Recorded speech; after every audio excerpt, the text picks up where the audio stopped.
शक्ति तुम्हारी अपरंपार है, शक्ति तुम्हारी तुम पर भेजे अवध बिहारी, तुम पर भेजे अवध बिहारी। भक्ति भाव से ध्याओ सोहे, भक्ति भाव से ध्याओ सोहे, कर दो से पार पवन सुत विनती बारंबार, पवन सुत विनती बारंबार। हे दुख भंजन मारुति नंदन, हे दुख भंजन मारुति नंदन, सुन लो मेरी पुकार, पवन सुत विनती बारंबार, पवन सुत विनती बारंबार, पवन सुत विनती बारंबार, पवन सुत विनती बारंबार।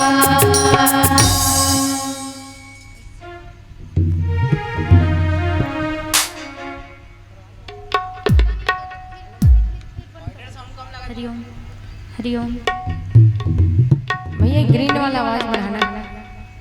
हरिओम हरिओम हरिओम हरिओम हरिओम हरिओम हरिओम।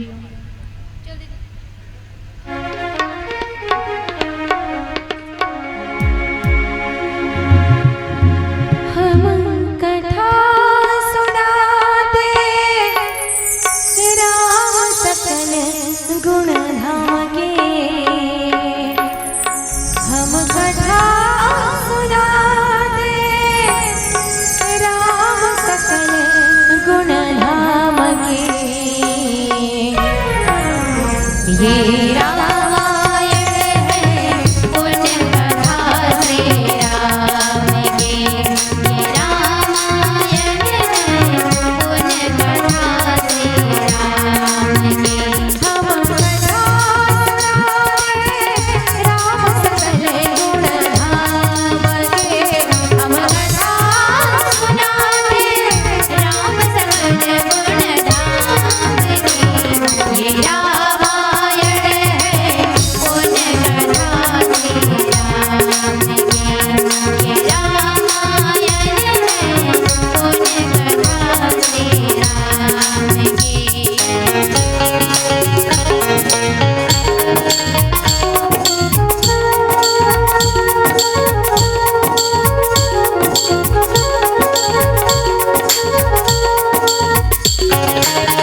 रघुकुल के राजा धर्मात्मा, चक्रवर्ती दशरथ पुण्यात्मा, संतत हेतु याज्ञ करवाया, धर्म यज्ञ का सुख फल पाया।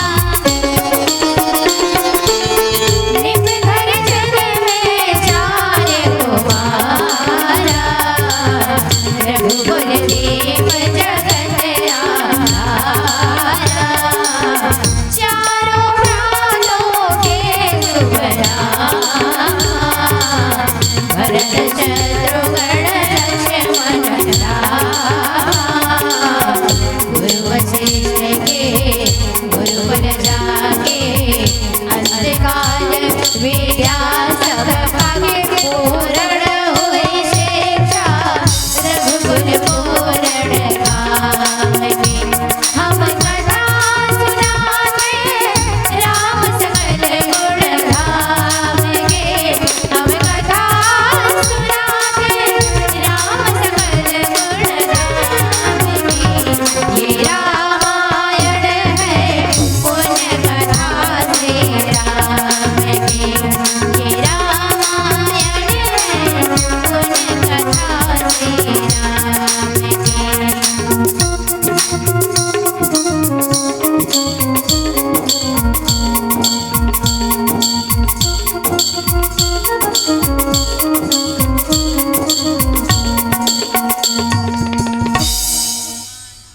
चंदन है इस देश की माटी, तपोभूमि यह धाम है।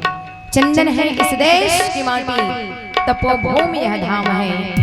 सरदा की पावन धरा को बारंबार प्रणाम है, बारंबार प्रणाम है। संत समाज, यहाँ उपस्थित समस्त श्रोता समाज हमारी वात्सल्य और करुणा की साक्षात प्रतिमूर्ति, समस्त मातृशक्ति आदरणीय भैया जी, पूज्य बाबू जी, आप समस्त गुरुजनों के श्री चरणों में चंचल ज्योति बालिका मानस परिवार छूही धमतरी के समस्त बेटियों की ओर से, बच्चों की ओर से बारंबार प्रणाम है। और आइए हम एक बार प्रणाम करना चाहेंगे समस्त शिव के दीवाने गणेश उत्सव समिति सड़दा के उन युवाओं के लिए जिन्होंने भगवान श्री गणेश जी की भक्ति के साथ साथ राम भक्ति को जोड़ने का प्रयास किया। पूरे गांव को एक भक्तिमय राममय करने का आपने जो वातावरण बनाया, आपके ऐसे विचारों को हम नमन करते हैं। और आपके ही कारण आज हमें भी आपने भगवान की कथा सुनने का अवसर दिया।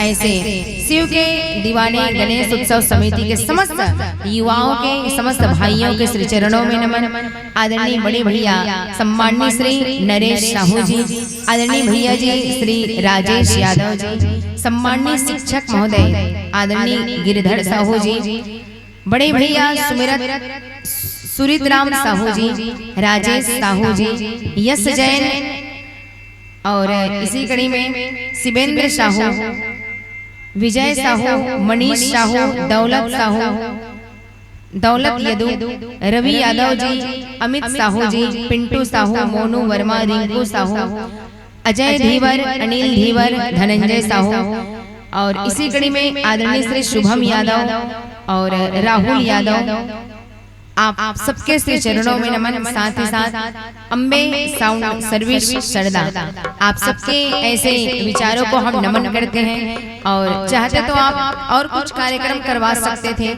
कई युवा डीजे डांस ऑर्केस्ट्रा ये सब कार्यक्रम कराते हैं, मगर आपने भगवान राम की कथा को चुना और पूरे इस क्षेत्र को, इस गांव को राममय करने का जो प्रयास किया, इसके लिए शिव के दीवाने गणेश उत्सव समिति के समस्त युवाओं के लिए एक बार जोरदार ताली। ताली में बड़ी कंजूसी नहीं लग रही है, एक बार फिर से जोरदार ताली।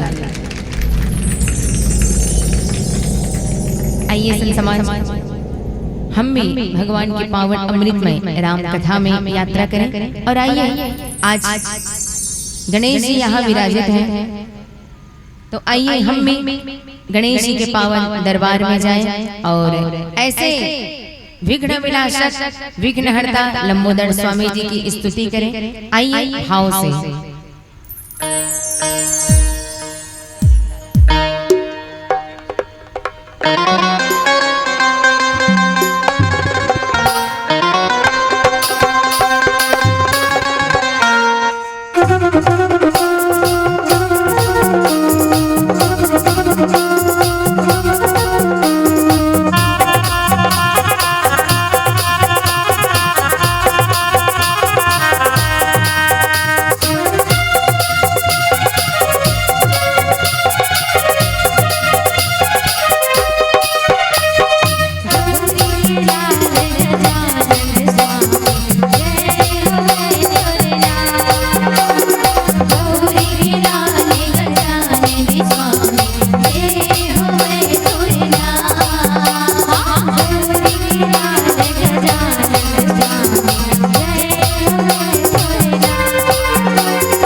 बप्पा की।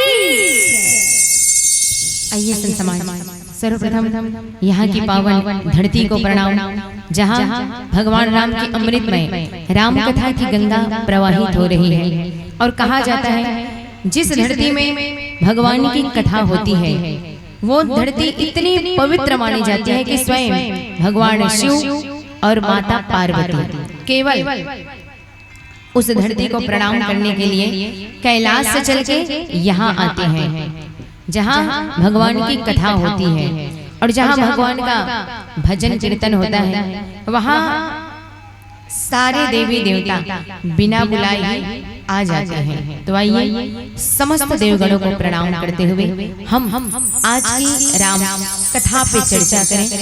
और राम कथा में यात्रा करने से पूर्व समस्त श्रोता समाज से मेरा एक छोटा सा प्रश्न है, जरूर आप इस प्रश्न का उत्तर देंगे।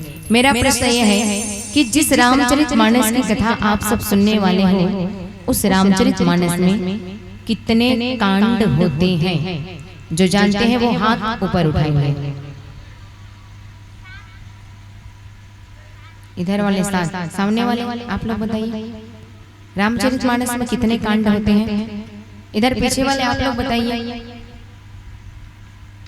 हमारे भैया जी, बाबूजी, आप लोग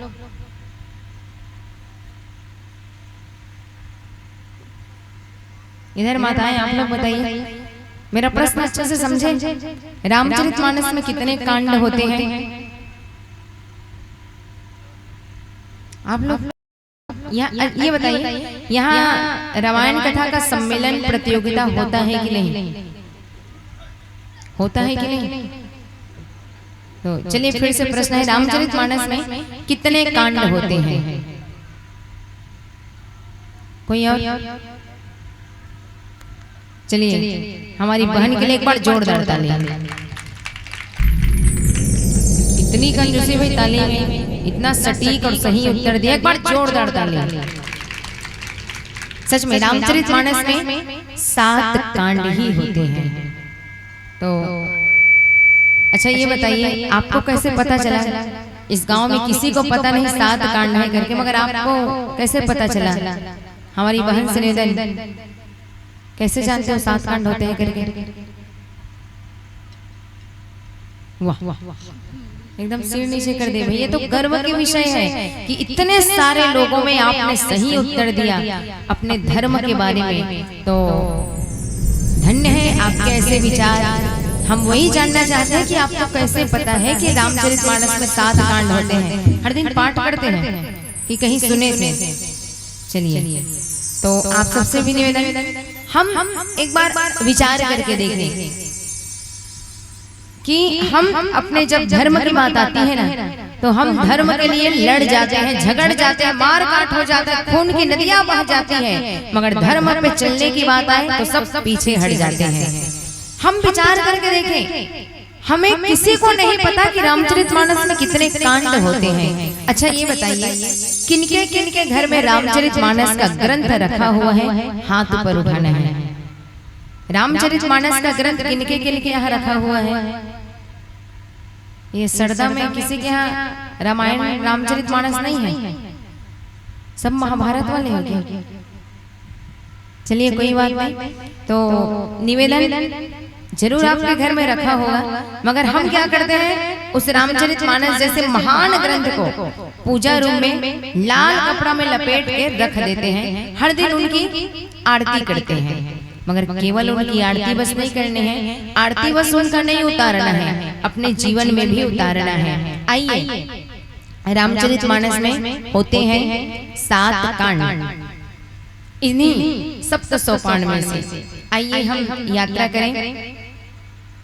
मानस का द्वितीय सोपान अयोध्या कांड, जहाँ पे राम जी अपने माता पिता के वचनों का पालन करते हुए 14 साल के लिए वनवास निकल रहे हैं। जैसे अयोध्या वासियों को पता चला हमारे राम वनवास जा रहे हैं, सारे अयोध्या वासी राम के पीछे पीछे जाने लगे। राम जी ने बार बार मना किया, कहने लगे भाइयों ये 14 साल का वनवास तो ऐसे पलक झपकते ही बीत जाएगी, आपका राम आपके सामने में फिर से आ जाएगा। मगर अयोध्या वासियों ने कहा नहीं राम जी, हम आपके बिना एक पल भी नहीं रह सकते, आप जहाँ जाओगे वही हम सब जाएंगे। आज आगे आगे राम लक्ष्मण और मैया सीता का रथ जा रहा है, पीछे पीछे सारे अयोध्या वासी राम के पीछे पीछे रथ के पीछे पीछे दौड़ते भागते जा रहे हैं। जैसे ही तमसा नदी का तट आया, राम जी ने कहा कि भाइयों आज की रात्रि हमें यही विश्राम करनी चाहिए।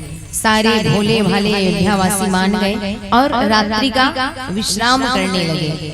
फिर क्या हुआ, जैसे ही अर्धरात्रि का समय आया, राम जी चुपके से उठे, लक्ष्मण को उठाए, मैया सीता जी को उठाया और कहने लगे कि चलिए हमें अभी इसी समय आगे निकल जाना है। लक्ष्मण जी ने कहा कि भैया ये अयोध्या वासी आपसे इतना प्रेम करते हैं, आपके लिए पूरा परिवार छोड़ दिए, अपना सुख सुविधा छोड़कर आपके पास आए हैं और आप कहते हैं कि अर्धरात्रि के समय हमें इनको छोड़कर जाना है, क्या इनके प्रेम का यही परिणाम है? तो फिर राम जी ने कहा कि भाई मुझे पता है कि अयोध्या वासी मुझसे कितना प्रेम करते हैं, मगर मैं इसीलिए नहीं चाहता कि मैं जो दुख भोग रहा हूँ, जो कष्ट मुझे वनवास में मिलने वाला है, वो मेरे भोले भाले अयोध्या वासियों को भी मिले।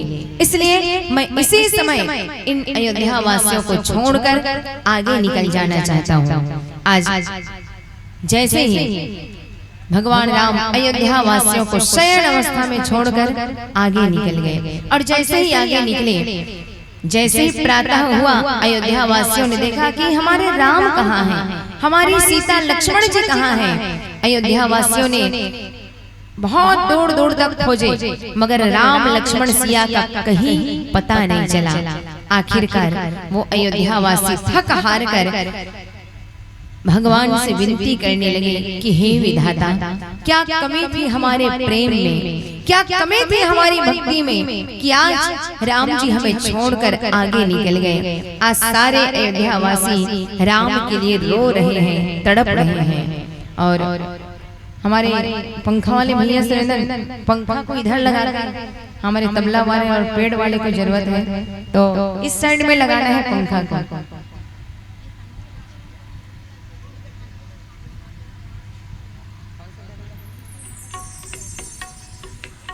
आइए, ये जितने भी श्रोता समाज हैं उनसे आप लोग थोड़ा सामने सामने खिसकिए ना।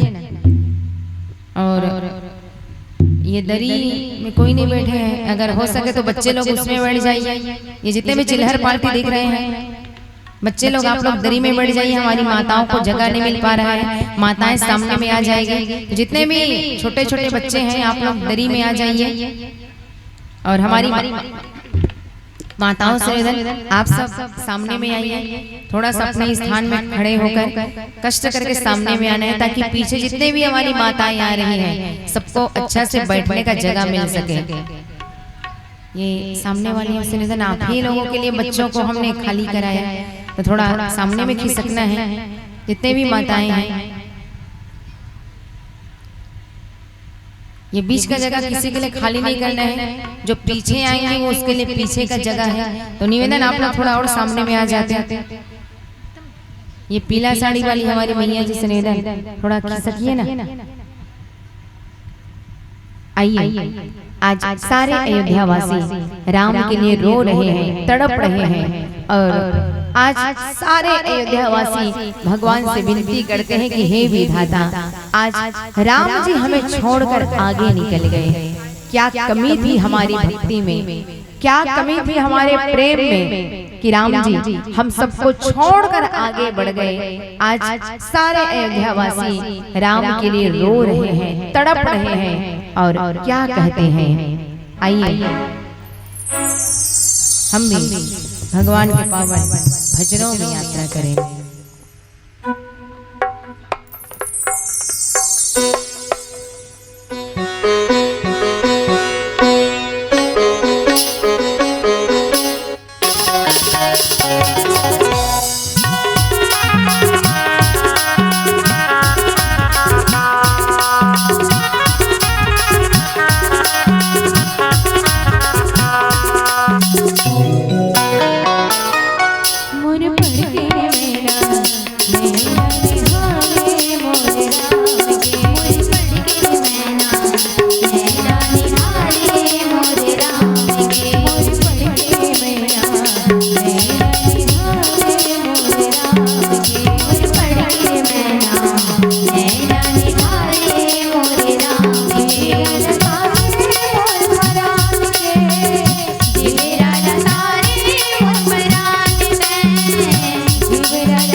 आइए संत समाज, मैं एक बार पुनः निवेदन करूंगी समस्त आयोजक समिति को कि कई माताएं एकदम किनारे किनारे बैठी है, थोड़ा सा ध्यान हुआ, ध्यान हटी कि दुर्घटना घटी, गड्ढे में गिर सकते हैं, तो इधर जगह खाली है, इधर आप दरी वरी बिछा देते हैं, तो इधर भी हमारी कई माताएं आ सकती है, बैठ सकती है, कई भैया जी लोग खड़े हैं, बरसात का दिन है तो निवेदन थोड़ा इधर भी दरी वरी बिछाने की कोशिश करें। और मुझे लग ही रहा था कि शुरू से जगह एकदम छोटा सा, इतनी छोटी जगह में आप राम कथा करा रहे हो, तो आइए उस हिसाब से थोड़ा व्यवस्था भी करिए। हमारी माताएं एक एक करके आती जा रही है, तो माताओं को बैठने में कोई दिक्कत न हो।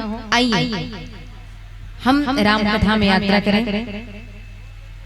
आज जैसे ही भगवान राम जी आगे बढ़े, आगे बढ़ने के बाद सारे अयोध्यावासी राम के लिए तड़प रहे हैं, रो रहे हैं। अयोध्या वासियों ने भगवान से विनती की कि हे प्रभु, हो सकता है हमारी ही भक्ति में, हमारे ही प्रेम में कमी रह गई हो, इसलिए राम जी हम सबको छोड़कर आगे निकल गए। आज जैसे ही राम जी आगे बढ़े, राम जी गंगा मैया के तट में आ गए। वहां राम जी का रथ मंत्री सुमंत्र ने रोक दिया। अब मंत्री सुमंत्र ने राम जी से कहने लगे कि राम जी अब आपको वापस अयोध्या जाना है। राम जी ने कहा, मंत्री जी अभी अभी तो हम अयोध्या से आए हैं, क्यों जाए? और तो मंत्री ने कहा, राम जी महाराज दशरथ की ऐसी आज्ञा है कि राम लक्ष्मण सिया को, मेरे तीनों बच्चों को केवल वनवास का एक झलक बस दिखला के ले आना कि वनवास होता क्या है। आज राम जी ने हाथ जोड़कर कहा, मंत्री जी मुझे तो माता और पिता दोनों की आज्ञा है कि 14 साल के बाद ही मैं वापस अयोध्या जाऊंगा।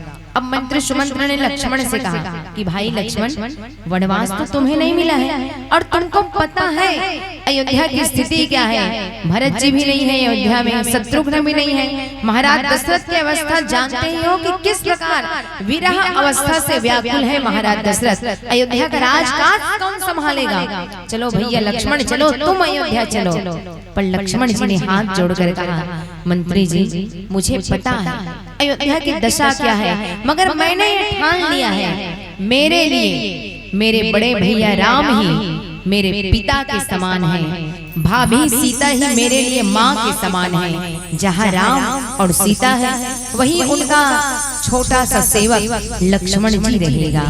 अब मंत्री सुमंत्र ने माता सीता से कहा, पुत्री सीता चलिए राम लक्ष्मण तो पुरुष हैं, मगर तुम तो एक सुकोमल स्त्री हो, तुमको नहीं पता बेटी वनवास का दुख क्या होता है। इतने बड़े बड़े भयंकर जीव जंतु वहाँ रहते हैं, अब तब क्या हो जाएगा कुछ ठिकाना नहीं। वहाँ बड़े बड़े मायावी राक्षस भी आते रहते हैं और वनवास का दुख इतना है बेटी, वनवास में न खाने का ठिकाना न पीने का ठिकाना, कई कई दिन तक आपको उपवास रखना पड़ेगा। इसलिए चलो बेटी चलो अयोध्या चलो। अगर अयोध्या में मन न लगेगा तो जनकपुर में जाना, मगर ये वनवास आपके लायक नहीं है। तब मैया सीता ने आंख में आंसू भरकर हाथ जोड़कर मंत्री सुमंत्र से कहा कि हे मंत्री जी, मेरी माँ ने मुझे शिक्षा दी थी कि जी बिनु देह नदी बिनु बारी, तैसे नाथ पुरुष बिन नारी। जैसे इस शरीर की कीमत तब तक है जब तक इस शरीर में आत्मा निवास करती है। अगर इस शरीर से आत्मा निकल जाए तो शरीर क्या बन जाता है? लाश बन जाती है। एक शरीर की कीमत तब तक है जब तक उस शरीर में आत्मा निवास करती है। एक नदी का मूल्य तब तक है जब तक उस नदी में जल है। वैसे ही एक नारी का मान सम्मान तब तक है जब तक उस नारी के साथ में उनका पति है। अगर इस समाज में उनका पति ही नहीं रह गया तो नारी ना घर की होती है न समाज की होती है, उस नारी का मान सम्मान ही घट जाता है। हे मंत्री जी, मुझे मेरे राम से अलग मत कीजिए। आपने वनवास कितने सारे दुखों का वर्णन किया, मैं तैयार हूँ सहने के लिए, बस मैं नर्क में भी चली जाऊंगी, मगर मेरे राम मेरे साथ में रहना चाहिए। आज जैसे ही मंत्री सुमंत्र ने देखा राम लक्ष्मण सिया के प्रेम को, आज गदगद हो गए, भाव विभोर हो गए और कहने लगे कि राम जी, अगर आप तीनों अयोध्या नहीं जाओगे मैं भी अयोध्या नहीं जाऊंगा, मैं भी आप तीनों के साथ 14 साल का वनवास काटूंगा। राम जी ने कहा नहीं नहीं मंत्री जी, ऐसा अनर्थ मत कीजिए। अयोध्या वासी आपकी राह देख रहे हैं, मेरे पिताजी आपकी राह देख रहे हैं, आपको जाना पड़ेगा अयोध्या वासियों के लिए। आज हम यहाँ पे देखे संत समाज, एक आदर्श परिवार कैसा होना चाहिए, एक आदर्श परिवार की झांकी हमें इस अयोध्या कांड में देखने को मिलती है कि सच में एक भाई और भाई के बीच कैसा रिश्ता होना चाहिए, एक पति और पत्नी के बीच कैसा रिश्ता होना चाहिए, एक राजा और प्रजा के बीच कैसा प्रेम होना चाहिए। हर एक चीज इस अयोध्या कांड के प्रसंग में हमें देखने को मिलता है। आज हम देखें, जब राम को वनवास मिला, छोटा भाई लक्ष्मण पीछे पीछे चले गए। आज हम इस समाज में एक नजर डाल के देखें, हम इस समाज में क्या देखते हैं। जैसे ही हमारे भाइयों की शादी होती है, बस शादी बस होने दो, ढंग से 1 साल भी नहीं होता, घर में बंटवारे की स्थिति आ जाती है। जितने भाई हैं उतने अपने घर, खेती खार, धन दौलत, यहाँ तक अपने माता पिता को भी बांट देते हैं। कई लोग ऐसा कहते हैं कि चलो बड़े भाई, माता जी आपके यहाँ रहेगी 3 महीना बाबूजी मेरे यहाँ रहेंगे, अल्दा मल्दी होते रहेंगे, किसी को कोई दिक्कत नहीं होगी। पर धिक्कार है ऐसे संतान को। अरे जिस माँ ने तुझे जन्म दिया, जिस पिता ने तेरा पालन पोषण किया, एक पत्नी आने के बाद हम उस माँ बाप से अलग हो जाते हैं।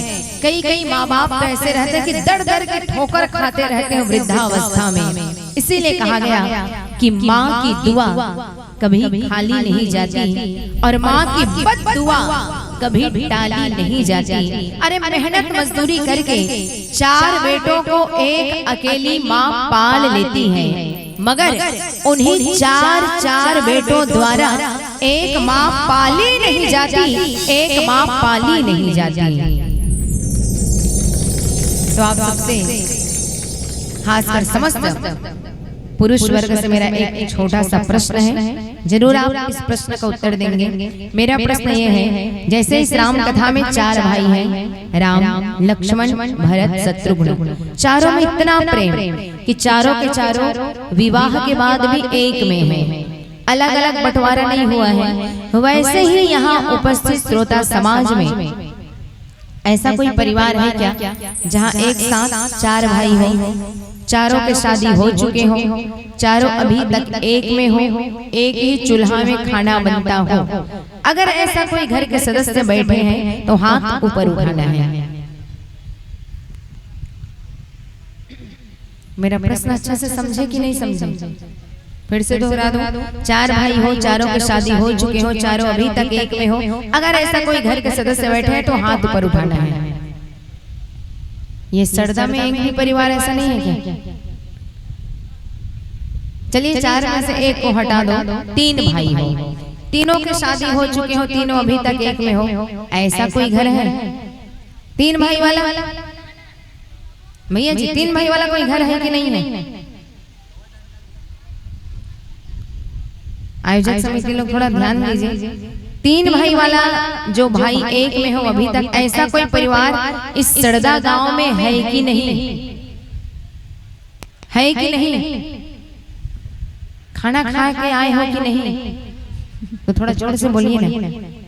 सरदा में ऐसा कोई घर नहीं है जहाँ 3 भाई एक साथ हो? नहीं है। चलिए, मतलब हम दो, हमारे दो, माँ बाप को छोड़ दो। तो आप सबसे निवेदन, जरूर हम एक साथ रहने का प्रयास करें। चलिए, आप लोगों से प्रश्न पूछी, उत्तर नहीं मिला। अब प्रश्न है समस्त हमारी माताओं से। ये बताइए माताएं, जब आप लोग यहाँ शादी होकर बहू बनकर आई तो हमारे भैया लोग एक में थे कि अलग हो गए थे? सुनाई दे रहा है ना अच्छा से? हाँ। आप लोग जब यहाँ शादी होकर आई तब हमारे भैया लोग, आपके पति, लेबर, ये सब लोग एक में थे कि अलग हो गए थे? हाँ, एक में थे। आपके आने के बाद ये लोग बंटवारा हुए, मतलब समझ गए ना? गड़बड़ी यहीं से है। तो आप सबसे समस्त माताओं से मैं हाथ जोड़ के निवेदन करूंगी, जब आपके शादी से पहले ये बेचारे लोग एक में रह सकते हैं, आपके आने के बाद बंटवारा होता है, तो क्या मतलब ऐसे विवाह का? अरे विवाह तो दो परिवार को जोड़ने के लिए होता है, ना कि तोड़ने के लिए। तो समस्त माताओं से मैं निवेदन, आपने जो भी किया, मगर जब आप अपनी बेटी की शादी करोगे तो अपनी बेटी को एक संस्कार अवश्य देना, ये कहना कि बेटी जिस घर में तू जा रही है, अपनी माँ की एक बात याद रखना, चाहे जो भी परिस्थिति आ जाए, कभी भी दो भाइयों के बीच में दरार लाने की कोशिश मत करना, और चाहे जो भी स्थिति बने, कभी भी घर में बंटवारे की बात मत करना, हमेशा एक में रहना, ये संस्कार अपनी समस्त बेटियों को देना है।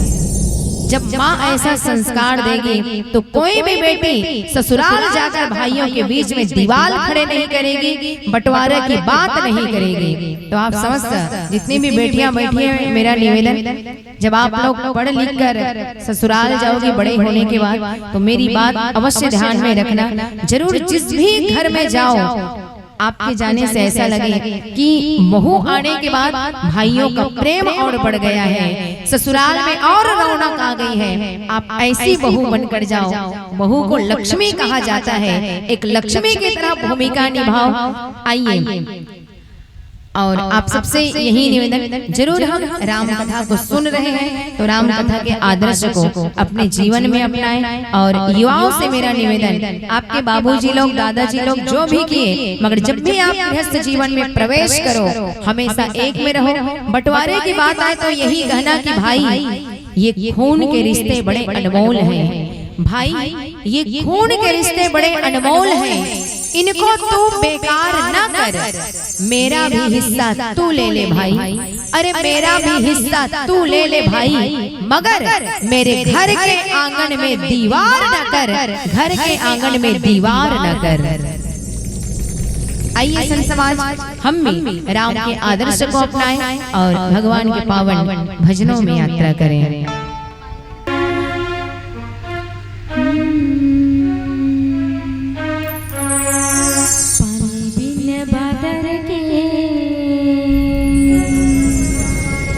पहुना बिया करके मोला जिंदगी अबिरथा लागेला,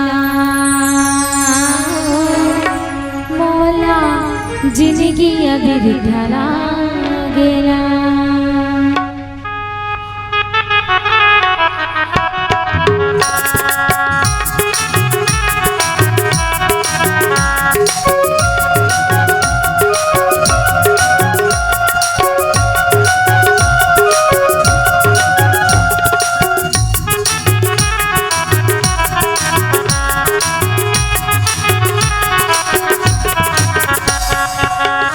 बिन बदर के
रामचंद्र की जय। संत समाज, आज जैसे ही राम जी ने मंत्री सुमंत्र को रथ सहित लौटने के लिए कहा, जैसे ही मंत्री सुमंत्र ने अयोध्या जाने के लिए रथ में बंधे हुए घोड़े को चाबुक लगाया, चाबुक पड़ते ही घोड़े हिनहिनाने लगे, घोड़े भी रोने लगे, मानो ये कहना चाह रहे कि राम हम भी आपके साथ वनवास जाएंगे। आज वो घोड़े के आंखों से भी, घोड़ों के आंखों से तर तर आंसू की धार बह रही है और वो घोड़ा मूक भाषा में यही कह रहा है कि राम जी हम भी आपके साथ वनवास जाएंगे। अरे प्रभु, हम तो एक पशु हैं, हमको आपने ऐसी भाषा, ऐसी वाणी नहीं दी कि हम अपने प्रेम को व्यक्त कर सकें, मगर राघव हम भी आपसे उतना ही प्रेम करते हैं जितना प्रेम माता सीता और लक्ष्मण जी आपसे करते हैं। हमें पशु होने का वो दंड मत दीजिए, हमें भी अपने साथ वनवास ले जाइए। आज वो घोड़े भी राम के लिए रो रहे हैं। जैसे ही राम जी ने देखा घोड़ों की हालत को, राम जी दौड़ कर आ गए और उन घोड़ों को अपने हृदय से लगा लिया और राम जी भी धड़ धड़ धड़ धड़ रोने लगे। सच में संत समाज, आज बड़ा करुण दृश्य है। यहाँ पे एक पशु और पक्षी भी राम के लिए रो रहे हैं, घोड़े भी राम के लिए तड़प रहे हैं। सोचिए कितना आदर्श रहा होगा राम के जीवन में। इसीलिए राजा भर्तृहरि ने बड़ी सुंदर पंक्ति लिखी और उन्होंने कहा, घोड़ा रहे घोड़ा सारे माँ, घोड़ा सारे माँ, हाथी रोए हाथी सारे माँ, घोड़ा रहे घोड़े सारे माँ, घोड़े सारे माँ, हाथी रोए हाथी सारे माँ, ये दे महलवा मोरे रानी रोए, ये दे महलवा मोरे रानी रोए, ये दे राजा रोए दरबारे माँ, दरबारे माँ भाई,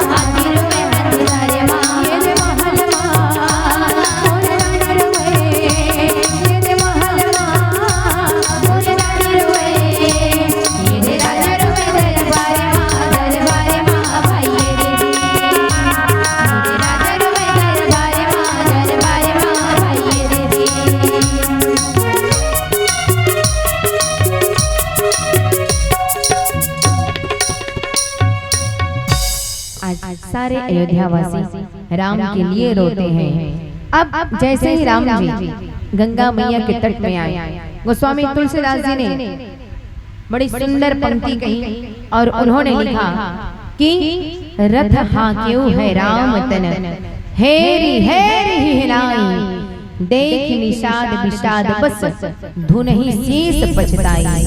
आज सारे अयोध्यावासी राम के लिए रो रहे हैं, तड़प रहे हैं, घोड़े में रो रहे हैं। जब इस दृश्य को श्रृंगबेरपुर के निवासियों ने देखा तो आज बार बार पछताते हैं कि अरे आज इतने अच्छे राम को, आज राम को वनवास मिल रहा है, राम के लिए सब लोग रो रहे हैं। आइए अब जैसे ही राम जी गंगा मैया के तट में आए, राम जी ने देखा एक भी नाविक नजर नहीं आया राम को। राम जी ने दूर दूर तक देखा, कोई केवट भी नजर नहीं आया। अब राम जी ने सोचा कि अब मैं क्या करूं, तो थोड़ा गौर से देखा राम जी ने तो क्या देखा, नदी के उस पार में एक अकेला केवट जी चुपचाप बैठा हुआ था। राम जी ने दूर से ही आवाज लगाई, कहने लगे, अरे केवट भाई जल्दी से आ, हमें गंगा मैया से पार लगा दे। केवट जी नदी के उस पार में है ना, राम जी को कहते हैं, इशारे से ही कहते, देखिए केवट जी भी कोई अस्पष्ट केवट नहीं है। आज केवट जी भी इशारे से राम जी को कहते हैं, नहीं नहीं राम जी, मैं आपको अपनी नाव में नहीं बिठा सकता। अब राम जी के सामने समस्या आ गई, रथ भी लौटा दिए, बीच में नदी, नाव भी नहीं, अब करे तो करे क्या। राम जी सोचने लगे अब मैं क्या करूं, ये केवट तो ऐसा आदमी है कि नाव में बिठाना भी नहीं चाहता भाई। फिर राम जी ने कहा अच्छा ये बताइए केवट जी, और कोई जाने का रास्ता वास्ता नहीं है क्या? केवट जी हंसने लगे, कहने लगे नहीं प्रभु, ये बीच में इतनी बड़ी नदी है, इसमें कहाँ से रास्ता और आएगा? आपको नाव के सहारा ही जाना पड़ेगा, मगर मुझे माफ करना, मैं आपको अपनी नाव में नहीं बिठा सकता। आज देखिए संत समाज कितनी बड़ी बात कह दी उस केवट ने। आप विचार करके देखिए, जब आप गणेश जी के दरबार में आते हो, अक्सर हमारे समाज में ऐसा होता है, हम जब पूजा करने आते हैं कोई ऐसे खाली मन से पूजा करने नहीं आता, कुछ भगवान का पूजा करेंगे, हाथ जोड़ के खुसुर खुसुर खुसुर खुसुर गणेश जी के कान में डालेंगे, हे भगवान मुझे अच्छा परसेंट दिला दो, मेरी नौकरी लगा दो, मेरे घर में सुख शांति ला दो। बस गणेश जी के जिस इतने सारे डिमांड करते हैं, कोई भी देवी देवता कोई भी मंदिर में जाओ, बिना खुसुर खुसुर के आपका काम नहीं चलता। तो कई इतनी सारी लंबी लिस्ट रहती है, लोग नवरात्रि का उपवास में रहते हैं, माता रानी को शुरू से ही लिस्ट देते हैं, माता रानी आप मेरी नौकरी लगा दो, बस आपके मैं घी के दिए जलाऊंगी, पूरा हर नवरात्रि उपवास रखूंगी। मतलब हम कहीं भी जाते हैं भगवान के दरबार में मांगते हैं, मांगने की आदत है हमारी, मगर देखिए उस परम पिता परमात्मा जिसको हम मांगते हैं, वही आज परमात्मा एक भक्त के आगे कहता है कि केवट मुझे अपनी नाव दे दो। आज राम जी एक साधारण से भक्त के सामने हाथ फैलाते हैं, कहते हैं केवट मुझे अपनी नाव दे दो। इसीलिए कहा गया है भिखारी सारी दुनिया दाता एक राम, भिखारी सारी दुनिया दाता एक राम, बलिहारी सारी दुनिया, बलिहारी सारी दुनिया, राम एक देवता, भिखारी सारी दुनिया दाता एक राम। आज सारी दुनिया भिखारी रहती है, मगर एक देने वाला राम रहता है। वही राम केवट के आगे हाथ फैलाते कहता है केवट जी मुझे अपने नाव दे दो, मगर केवट भी बहुत आज एटीट्यूड में जी रहा है, कहता है कि नहीं राम जी मैं आपको अपनी नाव में नहीं बिठा सकता। अब यहाँ पे राम जी ने कहा कि केवट जी अच्छा ये बताइए आप हमको अपनी नाव में क्यों नहीं बिठाना चाहते? आज केवट ने कहा प्रभु आपके जो चरण कमल है ना, दिख तो रहे बड़े कोमल कोमल गुलाबी गुलाबी, मगर मैंने सुना है कि इस चरण कमल, एक बार आप कहीं जा रहे थे, अचानक बीच रास्ते में एक पत्थर पड़ गया, और जैसे ही आपके चरण के धूल उस पत्थर में पड़े, वो पत्थर से सुंदर सी नारी बन गई। सोचिए भगवान, जब आपके चरण कमल के एक धूल में इतनी ताकत कि कठोर पत्थर को नारी बना दी, सोचिए प्रभु मेरी तो लकड़ी की नाव है, अगर ये भी नारी बन गई तो सोचिए मुझ गरीब का क्या होगा। आज आगे केवट और क्या कहता है, आइए हम भी भगवान के पावन भजनों में यात्रा करें।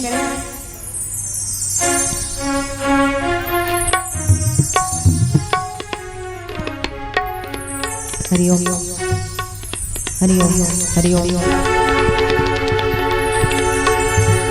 पाए हजना गिचान दिया, मन की माया ये सारी दुनिया, हरि भक्ति भजला भुलाई डारे, माया मोह मामला मिलाई डारे, माया मोह मामला मिलाई डारे, सिया राम बोल हरे राम बोल, ताली बजा के जय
को भी भगवान ने दो हाथ दिए हैं।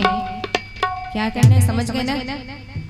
क्या करना है? नहीं, ताली नहीं बजाना है, दोनों हाथ ऊपर उठा के दिखाना है कि हाँ हमारे पास भी दो हाथ है। जिनके पास भी दो हाथ है, ईमानदारी के साथ दोनों हाथ ऊपर उठाना है और हाथ नीचे नहीं करना है, हाथ ऊपर उठा के ही ताली बजानी है। सिया राम बोल, हरे राम बोल, ताली बजा के जय तारा संगे धीरे धीरे बोल। सिया राम बोल, हरे राम बोल, ताली बजा के जय तारा संगे धीरे धीरे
पर उठा के सिया राम बोल, हरे राम बोल, ताली बजा के जय तारा संगे धीरे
धीरे बोल। सिया राम बोल, हरे राम बोल, ताली बजा के जय तारा संगे धीरे धीरे जय जय श्री राम। चलिए व्यस्ततम समय रहा होगा, हम आते हैं भगवान की पावन कथा में। आज जैसे ही भगवान राम केवट से नाव मांगे, केवट ने इनकार कर दिया कि प्रभु मैं आपको अपने नाव में नहीं बिठा सकता। आज गोस्वामी तुलसीदास जी कहते हैं, मांगी नाव न केवट आना, कहीं तुम्हारे मरम में जाना। मांगी नाव न केवट आना, बार बार राम जी भी आग्रह करने लगे, केवट जी मुझे अपनी नाव में बिठा लो, नाव दे दो। केवट जी नाव देने का नाम ही नहीं ले रहा। अब केवट ने अपनी सफाई देनी शुरू की, कहने लगे राम जी मैंने सुना था आपके चरण के धूल से पत्थर नाड़ी बन गए। सोचिए मेरी लकड़ी की नाव में अगर आपके चरण धूली पड़ गई, ये भी नौका से नारी बन गई, सोचे मुझ गरीब की क्या दशा होगी। एक तो मैं जाति का केवट, दूसरा मुझे और कोई काम धंधा नहीं आता, बस इस नाव के सहारे अपने परिवार का भरण पोषण कर रहा हूँ। तीसरा मैं पढ़ा लिखा भी नहीं हूँ ना, मुझे बस यही नाव खेना ही आता है। और चौथी बात, मैं खुद विवाहित हूँ, मेरी एक धर्म पत्नी है। इतनी सारी स्त्रियां आपके चरण धूल से प्रकट हो जाएगी, सोचिए मालिक मेरी क्या स्थिति होगी। मैं एक जने बाई को संभालना मुश्किल है मालिक, इतने सारे स्त्रियां आ जाएगी, मैं कैसे संभालूंगा। राम जी मुस्कुराने लगे। आज केवट ने कहा प्रभु मुझे क्षमा कीजिए, आपको अपने नाव में नहीं बैठा सकता। अब राम जी ने कहा कि केवट कोई उपाय वगैरह हो या और कोई रास्ता। केवट ने कहा हाँ प्रभु अच्छा याद दिलाए, एक उपाय है। राम जी का थोड़ा जल्दी बताइए कौन सा उपाय है। केवट ने कहा प्रभु जो आपके चरण धूल है, इतने सारे धूल लगे हुए हैं, चिपके हुए हैं, सबसे पहले मैं आपके चरण को धोऊंगा, धोने के बाद चरणामृत को थोड़ा चख कर टेस्ट करके देखूंगा सच में कोई जादू मंत्र है कि नहीं। अगर मुझे आपके चरणामृत से कोई जादू मंत्र का असर नहीं होगा तभी मैं आपको अपनी नाव में बिठाऊंगा, ये मेरी शर्त है। आज केवट भगवान के सामने अपनी शर्त रख रही और आज केवट ने ये भी कह दिया कि मुझे महाराज दशरथ की सौगंध है, चाहे जो कुछ हो जाए, जब तक मैं राम जी के चरण को नहीं धोऊंगा तब तक अपनी नाव में नहीं बिठाऊंगा, मतलब नहीं बिठाऊंगा। आज भगवान राम केवट की बातों को सुनकर मुस्कुरा दिए। संत समाज आज देखिए जैसे ही केवट की बातों को सुनकर भगवान राम मुस्कुराए। आज केवट जैसे ही आए सबसे पहले भगवान को दुआ सलाम के नमस्कार के एक भारतीय संस्कृति का तरीका होता है, जिससे भी आप मिले छोटे हो या बड़े हो थोड़ा दुआ सलाम कर ले, प्रणाम कर ले। आज हम सच में विचार करके देखें राम जी कितने महान बने, राम जी की महानता का कारण, महानता का राज क्या है। तो राम जी क्या करते थे, प्रातः काल उठ के रघुना था, नाम महिमा तो पिता गुरु माता। राम जी जब सो के उठते सबसे पहले अपने माता पिता का प्रणाम करते, फिर बाकी की दिनचर्या करते।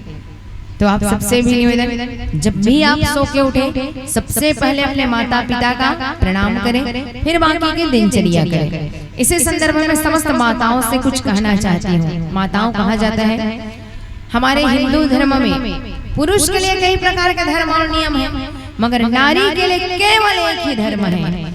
एक ही धर्म एक व्रत नेमा, काय वचन मन पति पद प्रेमा। नारियों को किसी अन्य देवी देवता की पूजा करने की आवश्यकता नहीं। आपके सारे देवी देवता आपके लिए आपके पति के चरणों में निवास करते हैं। और एक पतिव्रता नारी में वो तेज, वो शक्ति होती है कि स्वर्ग के देवता भी उस नारी के चरण छूने के लिए तरसते हैं। सती अनुसुईया का नाम सुने हो? सती अनुसुईया का नाम सुने हो क्या? कौन थी वो? एक ऐसी नारी जो अपने पतिव्रत धर्म के बल से महान बन गई और ऐसे दिग्गज बड़े बड़े ब्रह्मा विष्णु महेश जैसे देवताओं को छोटे छोटे 6-6 महीने के बच्चे बना दिए। इतनी ताकत होती है एक पतिव्रता नारी। आइए जिस वट सावित्री के आप सब उपवास रखते हो, उस सावित्री के पतिव्रत धर्म में इतना बल था कि उन्होंने अपने मरे हुए पति को जिंदा कर दिए। ये होती है एक सती के सतीत्व में ताकत। तो यहाँ उपस्थित समस्त मेरी माताओं से, बहनों से मेरी एक छोटी सी प्रश्न है, जरूर आप इस प्रश्न का उत्तर देंगे। मेरा प्रश्न ये है कि जैसे इस राम कथा में माँ सीता हर दिन सुबह उठते ही सबसे पहले अपने पति श्री राम जी का प्रणाम करती, फिर वहाँ की चूल्हा चौकी का काम करती, वैसे ही यहाँ उपस्थित माताओं में, बहनों में ऐसी कोई माताएं हैं क्या जो सो के उठते ही सबसे पहले अपने पति का प्रणाम करती है, फिर बाकी की काम करती है? तो हाथ ऊपर उठाना है। अच्छा आदरणीय मैया जी, 1 2 3, चलो फिर से दोहरा दो।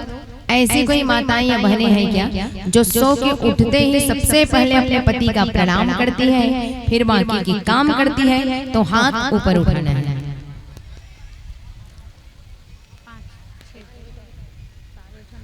आइए तो हमारी माताओं से निवेदन, एक बार आप अपने स्थान में खड़े हो जाइए। धन्य है आपके ऐसे संस्कार को कि आप हर दिन अपने पति का प्रणाम करते हैं। उधर हाथ ऊपर उठाए थे, उनसे निवेदन एक बार अपने स्थान में खड़े होना है। हम आपका नाम जानना चाहते हैं।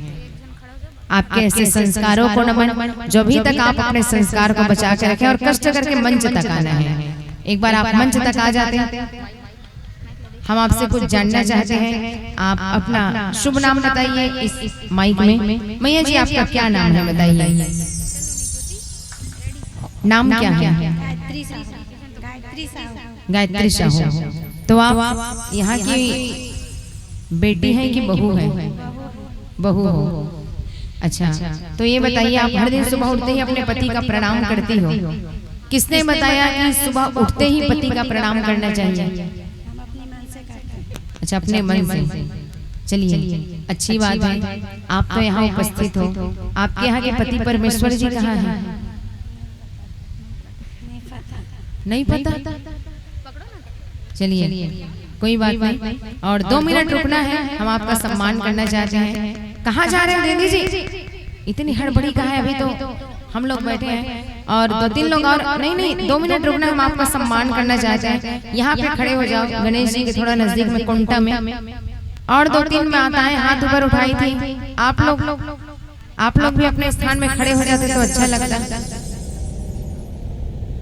चलिए, कोई बात नहीं, तो एक बार हम आपका सम्मान करना चाहते हैं और थोड़ा अच्छा से आशीर्वाद देनी है अपनी बहनों को।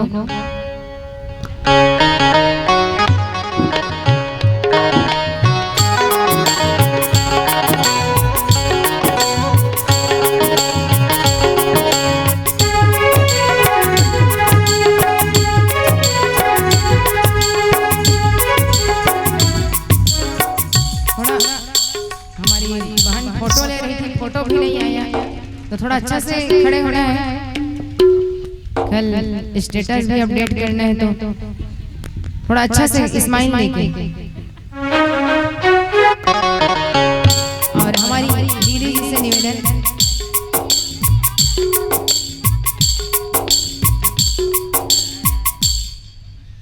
हमने आपको सम्मानित किया है। गणेश जी के हाथों से समझो आपको प्रसाद मिल रहा है, तो इस भगवत गीता और श्रीफल को आपको रखना है। हर दिन इसका पाठ करना है, इसकी पूजा करनी है और प्रसाद को पूरे घर में वितरित करना है। आप यहाँ तक आए, इसके लिए आपको बारंबार धन्यवाद। अब आप अपना स्थान ग्रहण कीजिए। एक बार जोरदार ताली हमारी दीदी जी के लिए। चलिए, बहुत अच्छा लगा कि इस गांव में ऐसी कोई नारी तो है जो पतिव्रत धर्म का पालन करती है। हमारी मैया जी बस प्रणाम करती हैं। अच्छा, ये बताइए, केवल हमारी माता जी बस प्रणाम करती हैं, सो के उठते ही अपने पति का? आप लोग कोई प्रणाम नहीं करते? सही से नहीं करते? ये सरदा वाले सब हाय बाय हेलो वाले हो कि आप लोग सो के उठते ही गुड मॉर्निंग? चलिए, कोई बात नहीं, इधर वाले रोड के उस पार। चलिए, आप सबसे मैं निवेदन करूंगी, और खासकर हमारे विद्वानों ने कहा है सुबह का समय 4 से 6 बजे के बीच के समय को ब्रह्म मुहूर्त कहा जाता है। और इस समय जितने भी देवी देवता है वो आकाश को छोड़कर धरती में घूमते रहते हैं। और कहा जाता है कि अगर आप इस समय किसी बड़े का प्रणाम करो, बड़े के मुख से आपके लिए अगर दुआ आशीर्वाद निकल जाए, तो उस समय के आशीर्वाद में इतनी ताकत रहती है कि ब्रह्मा भी काट नहीं सकते। इसीलिए ब्रह्म मुहूर्त कहा जाता है। तो समस्त माताओं से निवेदन, आप जब सो के उठेंगे, अपने पति का प्रणाम करोगे, उस समय अपने पति के चरणों से यही वरदान मांगना कि हे मेरे पति के इन दोनों चरण, मैं आपसे यही वरदान चाहती हूँ कि जब तक मैं इस संसार में हूँ तब तक मेरे माथे का सिंदूर अमर रहे, और जब मैं इस संसार से विदा लूं तो सदा सुहागन होके ही मैं अर्थी पर विदा लूं, और उस अर्थी को कंधा भी मेरे पति ही दे, मेरे पति के ही हाथों से मेरे चिता को अग्नि लगाई जाए, मैं जीवन भर सदा सुहागन बनी रहूं, 16 श्रृंगार सजती रहूं। ये वरदान अपने पति के चरणों से मांगना है। तो और समस्त हमारे भाइयों से निवेदन, बच्चों से निवेदन, आप हर दिन सो के उठते ही अपने माता पिता का प्रणाम करें। हमारे विद्वानों ने कहा कि अभिवादन शिलस्य नित्यम वृद्धोपसेविनः चत्वारि तस्य वर्धन्ते आयुर्विद्या यशो बलम। जो व्यक्ति हर दिन अपने माता पिता का, बड़ों का प्रणाम करता है, जो व्यक्ति हर दिन एक वृद्ध की सेवा करता है, उस व्यक्ति के 4 चीज, आयु, विद्या, यश और बल, ये 4 चीज दिनों दिन बढ़ता ही जाता है। चलिए अब आप सबसे प्रश्न है, कल से कौन कौन प्रणाम करेंगे? हाथ ऊपर उठाना है।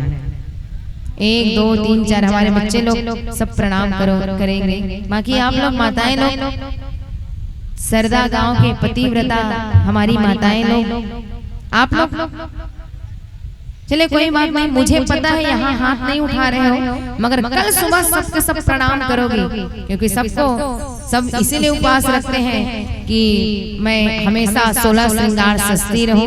तो अगर हमारी माताएं भूल गई तो इधर वाले हमारे भैया जी लोग थोड़ा याद दिला देना ना, कल कथा में क्या सुने थे करके। जरूर आप इस बात को अपने जीवन में अपनाने का प्रयास करें। आइए भगवान के पावन चरणों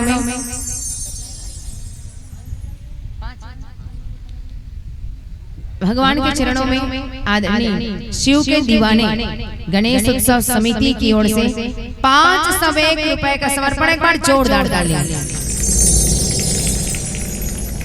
आइए, और बहुत अच्छा नाम, अक्सर हम अभी तक जितने भी गांव गए गणेश जी के भक्ति के लिए राम कथा में, तो बस वही नाम सुनते थे, नवयुवक गणेश उत्सव समिति, बाल गणेश उत्सव समिति, मगर ये कुछ हटके नाम लगा, शिव के दीवाने। मगर ये समझ में आया कि गणेश के दीवाने क्यों नहीं लिखे, शिव के दीवाने। चलिए कोई बात नहीं, शिव जी के पुत्र हैं गणेश जी, और ज्यादा खुश होंगे, मेरे पिताजी के दीवाने हैं। तो शिव के दीवाने गणेश उत्सव समिति की ओर से 501 रुपए का समर्पण। आपके ऐसे समर्पण को नमन। और हम जरूर आपके जितनी फरमाइश है एक बार पूरा करने की कोशिश करेंगे।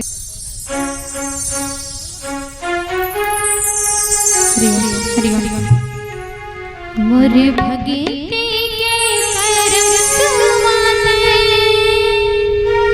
मैं तोरे हवा दीवानी, तोर बसेरा है मोर हृदय तही मोरे जिनगानी। बोल रे मिठो, बोल रे मिठो तपत करो, बोल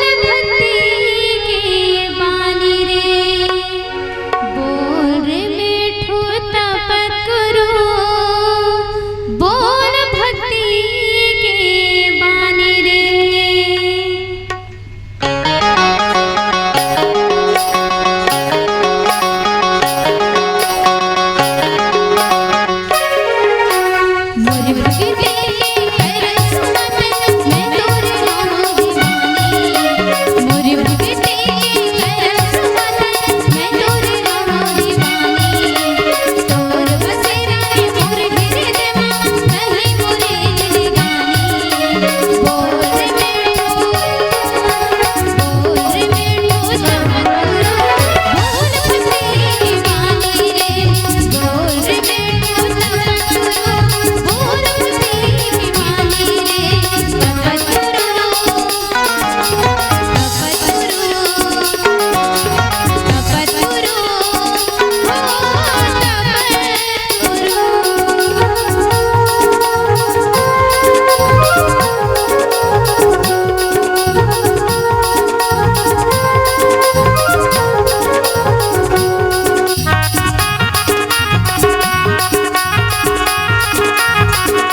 जैसे ही भगवान ने बार बार केवट जी से आग्रह किया, केवट ने कह दिया कि प्रभु जब तक मैं आपका चरण नहीं धोऊंगा तब तक मैं आपको अपने नाव में नहीं बिठाऊंगा, चाहे जो कुछ हो जाए। जब ये बात लक्ष्मण जी ने सुने, लक्ष्मण जी की भौहें तन गई, लक्ष्मण जी की आंखें लाल लाल हो गई। सोचने लगे कि काश मेरे बड़े भैया का आदेश हो जाता तो इस केवट को मैं अभी इसी बाण से छलनी कर देता।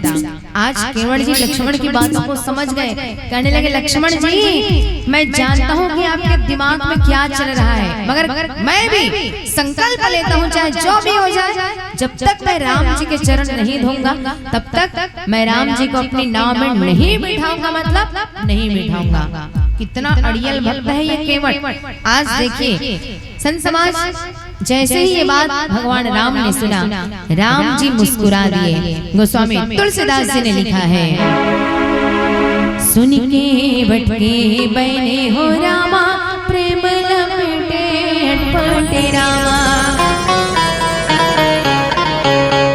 सुन के बटके बने हो रामा, प्रेम लपेटे अटपटे रामा। विषे करुणा है हो रामा,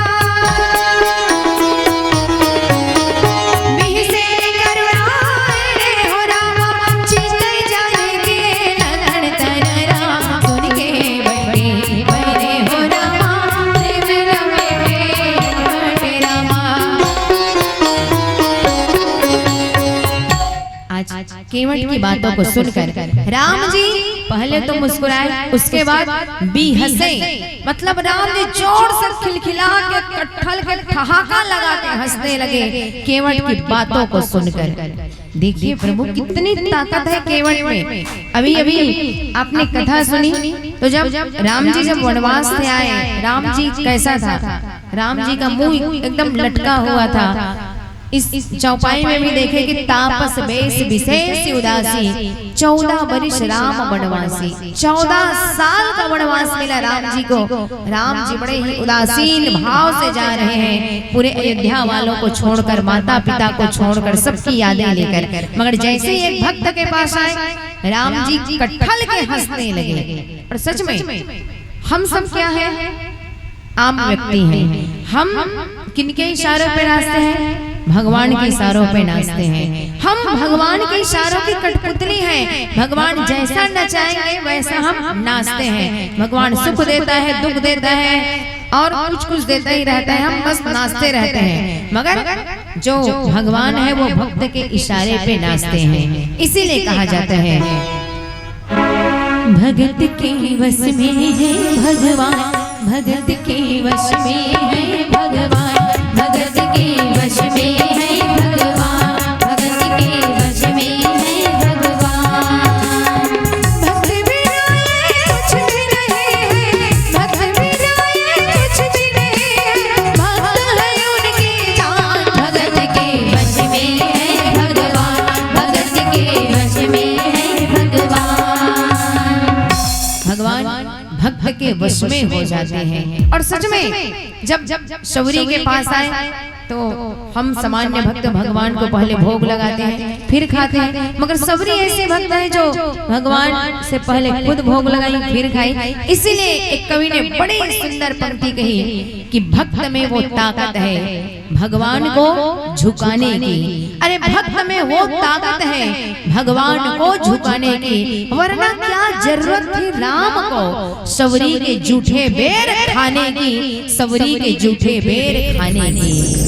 ये भक्त में ही ताकत हो सकता है कि भगवान भी झुक सकते हैं। आज यहाँ पे केवट के सामने में झुक रहे हैं, मतलब केवट जैसा बोल रहा है भगवान उनकी हाथों की कठपुतली बन गए हैं। पैर धोना है धो लीजिए, यहाँ बैठना है यहाँ बैठिए। आज कठपुतली बन गए हैं राम जी केवट के हाथों के इशारों की। और आज यहाँ पे हम एक बड़ी ही सूक्ष्म दृष्टि की बात देखें। गोस्वामी तुलसीदास ने लिखा कि बिहसे करुणा ऐन चितई जानकी लखन तन। राम जी मुस्कुरा तो रहे हैं, मगर सीधा केवट को देख के मुस्कुराते तो बात अलग थी। मुस्कुराते मुस्कुराते लक्ष्मण जी और सीता जी को देख रहे हैं। मतलब इसका तात्पर्य है कि राम जी के मुस्कुराने के पीछे में सीता जी और लक्ष्मण जी का भी कहीं ना कहीं कुछ न कुछ रिश्ता जरूर है। तो वो कौन सा संबंध है, वो कौन सी ऐसी बात राम जी को याद आ गई जो आज केवट और सीता जी को राम जी देखकर मुस्कुरा रहे हैं। आगे आगे क्या होता है, हम भी भगवान के पावन भजनों में यात्रा करें।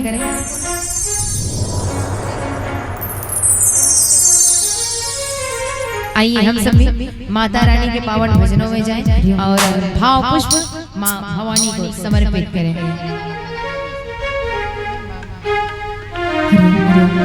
हरिओम हरिओम। हे आमा पान के पतरे करेला पान के दोना या देहिमा सर्वभूतेषु शक्तिरूपेण संस्थिता नमस्तस्यै नमस्तस्यै नमो नमः। सर्वमंगल मांगल्ये शिवे सर्वार्थ साधिके शरण्ये त्र्यंबके गौरी नारायणी नमस्तुते।